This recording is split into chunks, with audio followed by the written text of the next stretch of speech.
Sign shifting rule or transposition rule. An equation consists of two sides. One is left hand side, that is LHS, and right hand side, that is RHS. According to the rule of transposition or shifting rule, when a term is moved from one side to the equation to the other, its sign changes. It means plus becomes minus or minus becomes plus, and multiplication becomes division or division becomes multiplication. For example, x plus 5 is equal to 7 ಇದೆ. LHS ಅಲ್ಲಿರೋ plus 5 RHSಗೆ shift ಆದರೆ ಅದು minus 5 ಆಗುತ್ತೆ. 7 minus 5 is equal to 2. X equal to 2 ಆಯಿತು. P minus 4 is equal to 2. LHS ಅಲ್ಲಿರೋ minus 4 RHSಗೆ shift ಆದರೆ it becomes plus. So 2 plus 4 ಆಯಿತು. P is equal to 6. ಇಲ್ಲಿ 2 ಮತ್ತು y ಎರಡೂ ಮಲ್ಟಿಪ್ಲೈ ಆಗ್ತಾ ಇದೆ.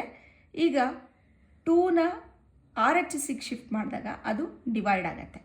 ಸೊ ಮಲ್ಟಿಪ್ಲೈ ಆಗ್ತಾ ಇರೋದು ಈ ಕಡೆಗೆ ಬಂದಾಗ ಡಿವೈಡ್ ಆಯಿತು. 2 1s are 2 7s are 14.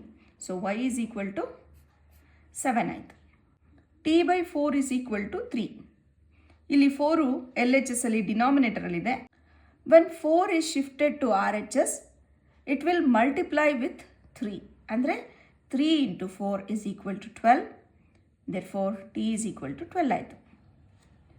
When square root shift from one side to another side, then root becomes square. ನೋಡಿ ಇಲ್ಲಿ ಎಕ್ಸಾಂಪಲ್ಲು ರೂಟ್ ಇದೆ.